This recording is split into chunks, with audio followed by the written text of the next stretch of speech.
శ్రీమాత్రే నమః, శ్రీ గురుభ్యో నమః.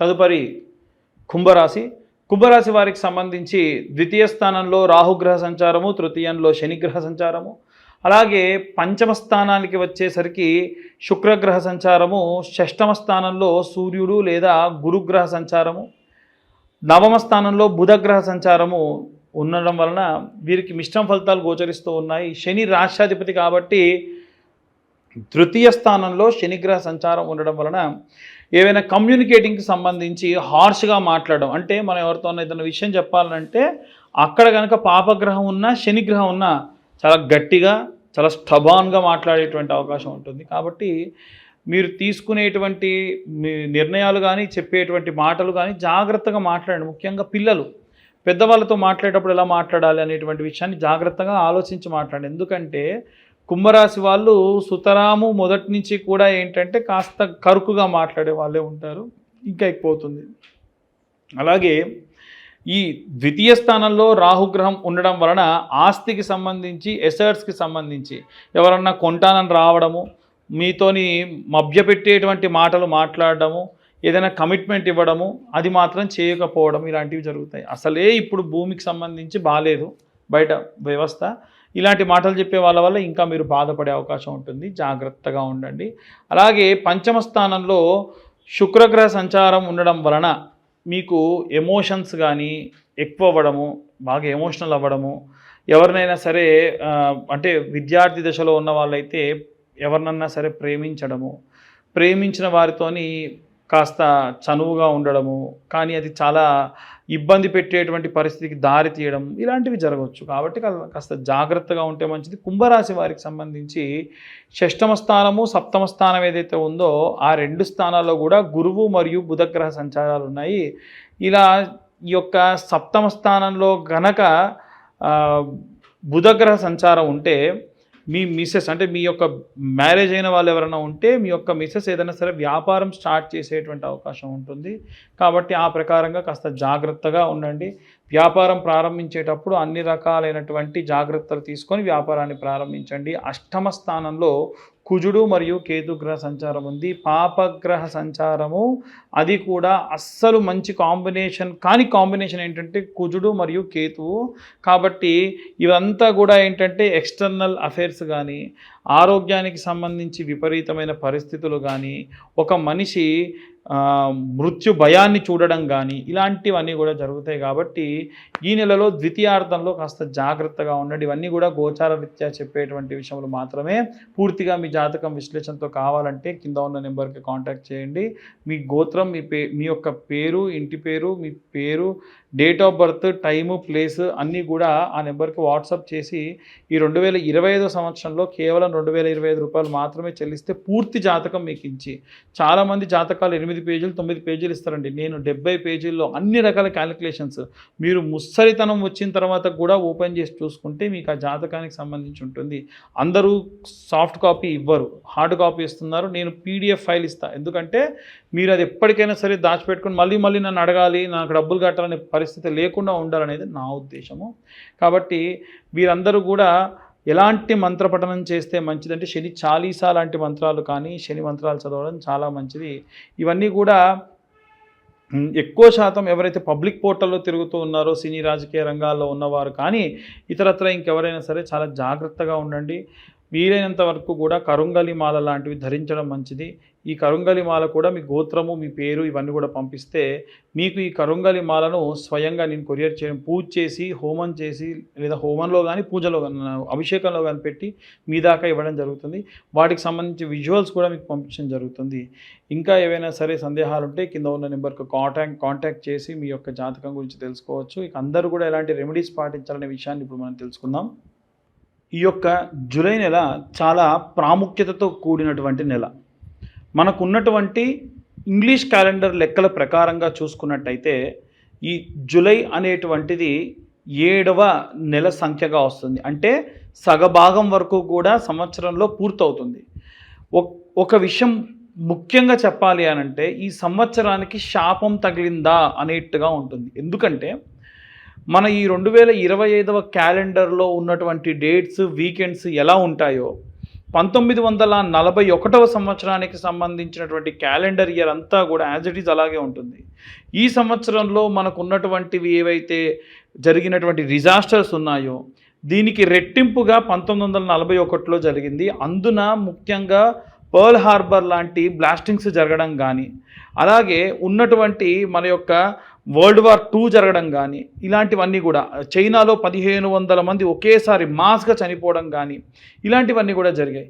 మనం ఈ సంవత్సరం చూసుకుంటే కాలిఫోర్నియాలో జరిగినటువంటి ఆ యొక్క అడవి అంతా కూడా తగలబడి ఎన్నో జీవులు చనిపోవడము, అక్కడి నుంచి మొదలై ముఖ్యంగా మన భారతదేశంలో పెహల్గాం దాడి కానివ్వండి, రైల్వే యాక్సిడెంట్ కానివ్వండి, మొన్న రీసెంట్గా జరిగినటువంటి ఎయిర్ ఇండియా క్రాష్ కానివ్వండి, చాలా వరకు మాస్ సంఖ్యలో జనాలు చనిపోతూ ఉన్నారు. ఇదంతా కూడా గ్రహస్థితికి సంబంధించినటువంటి విషయం. కేవలం మనకు 6 నెలలు మాత్రమే పూర్తయింది, ఇంకా 6 నెలలు జరగబోతూ ఉంది. మన తెలుగు లెక్కల ప్రకారంగా అయితే ఇంకా మనకు 8 నుంచి 9 నెలల పాటు మన యొక్క తెలుగు క్యాలెండర్ అనేటువంటిది ఉంది. కాబట్టి జనాలందరూ కూడా చాలా జాగ్రత్తగా ఉండాలి. ముఖ్యంగా ఈ సంవత్సరంలో చూసుకున్నట్టయితే మనకు గతంలో గడిచినటువంటి రోజుల్లో షష్టగ్రహ కూటమి కానీ, పంచగ్రహ కూటమి కానీ, అలాగే శని తిరోగమనం కానీ ఇవన్నీ కూడా మనం దాటుకుని వచ్చాం. అలా దాటుతూ ఇప్పుడు ప్రత్యేకంగా ఏంటంటే పలానా రాశి వారిని టార్గెట్ చేయడం అనేటువంటిది జరుగుతూ ఉంది. ఉదాహరణకు శని మీనంలో ఉన్నాడు, ఏలినాటి శని ప్రభావం మీనరాశి వారికి అది యుక్త వయసులో ఉన్న వాళ్ళకైతే మొదటి దశ, లేదా కాస్త 3 పదులు దాటిన వారికి అయితే 2వ దశగా ఉంటుంది. కాబట్టి శారీరకమైనటువంటి బాధలు కానీ, యాక్సిడెంట్స్ కానీ, లేకుంటే ఆపరేషన్స్ కానీ జరిగే అవకాశం ఉంటుంది. అలాగే ఉన్నటువంటి అన్ని రాశుల్లో శని 4వ స్థానంలో మిథున రాశిని చూస్తూ ఉంది, అంటే వారికి అర్ధాష్టమ శని. 8వ స్థానంలో తులారాశిని చూస్తుంది, అంటే వారికి అష్టమ శని. అందున ప్రత్యేకంగా సింహరాశి వారికి వచ్చేసి ఈ యొక్క కుజుడు మరియు కేతువు కలిసి ఉన్నారు. ఒక్కసారి మీరు ఎవ్వరైనా సరే జూలై నెలలో ఉన్నటువంటి రోజు ప్రారంభం ఎలా అవుతుంది అనేది ఓపెన్ చేస్తే రాహువు కేతువుకి ఇటుపక్క అంతా ఎవరు ఉండరు, మిగిలిన అన్ని గ్రహాలు అటుపక్క ఉంటాయి. ఇది సాధారణంగా ఒక మనిషి ఎవరన్నా పిల్లవాడు పుడితే అది కాలసర్పదోషము అని అంటారు. అంటే కాలసర్పదోషం అంటే ఏది అంత సులువుగా జరగదు, ఏది అంత ప్రశాంతంగా జరగదు, అన్ని ఇబ్బందులతో ఉంటారు, మనదాకా వచ్చి పనులన్నీ కూడా వెళ్ళిపోవడం జరుగుతుంది, ఇలాంటివన్నీ కూడా జరుగుతూ ఉంటాయి.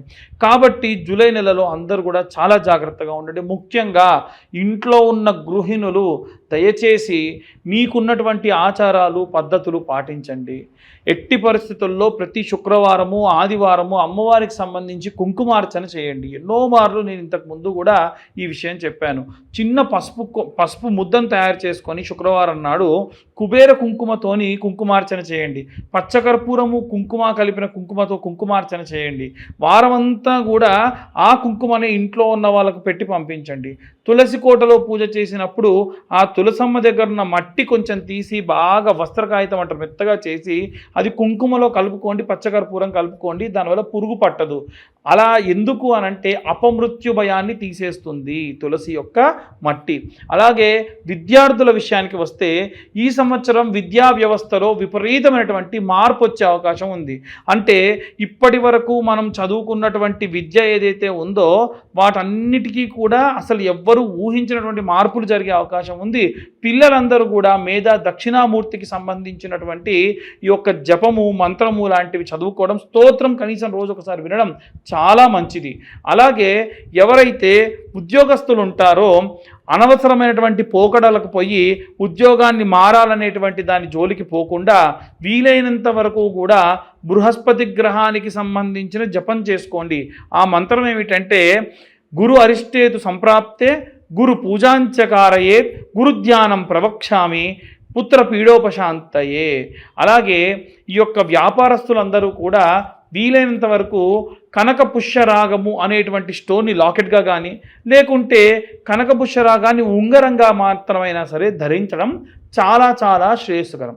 అలాగే ఎవరైతే వ్యాపారస్తులు ఉంటారో వీరు మాత్రం వ్యాపారం అభివృద్ధి చెందాలి అని అంటే నిత్యము నైమిత్తిక కర్మలు చాలా చేయాలి. ఒక గ్లాస్లో ఒక నిమ్మకాయ ప్రతిరోజు కూడా మార్చడం లాంటివి కానీ, మీ యొక్క వ్యాపార స్థలంలో ఉన్నటువంటి అమ్మవారి ఫోటోకి పసుపు కొమ్ములతోని అల్లి ఒక దండలా వేసుకోవడం కానీ, ఇలా నిమ్మకాయ ఎండుమిరపకాయలతోని అమర్చి దిష్టిగా కట్టుకోవడం కానీ, ప్రతి వారం వారం మార్చుకోవడం కానీ, పటికను పెట్టుకోవడం కానీ, వ్యాపార స్థలం అంతా శుచిగా ఉంచుకోవడం కానీ, ప్రతిరోజు కూడా వ్యాపార స్థలం విడిచి వెళ్ళేటప్పుడు ఒక పేపర్, ఇంత పొడుగు పేపర్ అడుగున కొంచెం కాల్చి కుడివైపు 3 సార్లు ఎడంవైపు ఒకసారి తిప్పి అక్కడ పడేసి వెళ్ళడం లాంటివి చేయడం వల్ల వ్యాపారానికి ఉన్నటువంటి నరదృష్టి, నరదోష, నరఘోషం అంతా కూడా పోతుంది. అలాగే ఈ యొక్క అన్ని వర్గాల వారు, ముఖ్యంగా సినీ రాజకీయ రంగాల వారు పబ్లిక్ డొమైన్లో ఉంటారు కాబట్టి వీలైనంత వరకు కూడా నరదృష్టి లేకుండా ఉండాలి అంటే కరుంగలి మాల లాంటివి ధరించడం మంచిది. కరుంగలి మాల మనం పనికి వెళ్ళేటప్పుడు వేసుకొని వెళ్ళడము, తర్వాత తిరిగి రాగానే స్నానం చేసి పూజ చేసుకునేంత వరకు దాన్ని ధరించడం, తర్వాత తీసి పక్కకు పెట్టడం, నిద్రించేటప్పుడు కానీ భోజనం చేసేటప్పుడు కానీ దాన్ని ధరించకుండా ఉండడం, ఇలాంటివి చేస్తే మంచిది. రైతులు, చేతి వృత్తులు, కుల వృత్తులు చేసేవారు కూడా ఈ కరుంగలి మాలను ధరించవచ్చు. ఈ మాలకున్న ప్రత్యేకత ఏమిటంటే, మీ మనస్సు బాలేదు, ఏదో దేవాలయానికి వెళ్ళి ఓం నమ శివాయ, గణపతి దేవాలయానికి వెళ్ళి గం గణపతయే నమః అన్న మంత్రము ఆ మాలతో అలా జపం చేయండి. ఈ మాల జపం చేసేటప్పుడు ఏదైనా వస్త్రం చేతి కప్పుకొని చేయండి.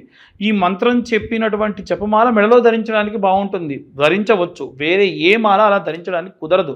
ఈ కరుంగలి మాల కావాలి అని ఉంటే కింద ఉన్న నెంబర్ కాంటాక్ట్ చేయండి. మీరు ప్రత్యేకంగా ఈ యొక్క మాలని మా యొక్క నెంబర్కి కాల్ చేస్తే, ఇంకోటి ఏంటంటే మీ గోత్రం పేర్లు పంపిస్తే మేము ఆ యొక్క పూజాది క్రతువు చేసి మీకు ఆ మాలను మీ దాకా కొరియర్ చేయడం కూడా జరుగుతుంది. అలాగే ఎవరైనా సరే ఇంటి నిర్మాణానికి సంబంధించి కూడా అనవసరమైనటువంటి ధనాన్ని వెచ్చిస్తూ ఉన్నారు కాబట్టి వీలైనంత వరకు కూడా ఈ యొక్క ఇంటి నిర్మాణం చేసేటప్పుడు, అలాగే ఇల్లు ఏమన్నా వాస్తురీత్యా బాగాలేదని మార్చేటప్పుడు అనవసరమైన ఖర్చు చేయకుండా ఇల్లు వాస్తురీత్యా బాగాలేకపోతే మర్చ యంత్రం అనేటువంటిది పెట్టుకోవచ్చు.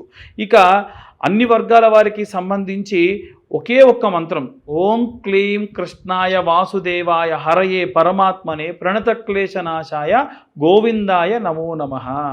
ఇంతకు మునుపు మనం ఏ రాశి వారికి ఆ రాశి వారికి ఒక్కొక్కరుగా కూడా మనం మంత్రం చెప్పుకున్నాము. ఇప్పుడు ఈ నెలలో అందరూ కూడా ఈ మంత్రాన్ని జపం చేయడం కానీ పఠనం చేయడం కానీ విపరీతమైనటువంటి శక్తినిస్తుంది. ఈ 2025 సంవత్సరం మాస్గా ఇంకా చాలా జరిగేటువంటి అవకాశాలు ఉన్నాయి. పెట్రోల్ ట్యాంకర్స్ లాంటివి బ్లాస్ట్ అవ్వచ్చు. పిల్లలకు, ముఖ్యంగా చిన్న పిల్లలకి ఎవరికైనా సరే మాస్గా మెడిసిన్ పడక ఫుడ్ పడక చనిపోయే అవకాశాలు ఉంటాయి. కాబట్టి ఎటువంటి నెగ్లిజెన్సీతో ఉండకండి. దయచేసి 7-8 నెలల పాటు జాగ్రత్తగా ఉండండి. తర్వాత వచ్చే కాలం ఎంతో శుభదాయకంగా ఉంటుంది. సర్వే జనా సుఖినో భవంతు. స్వస్తి.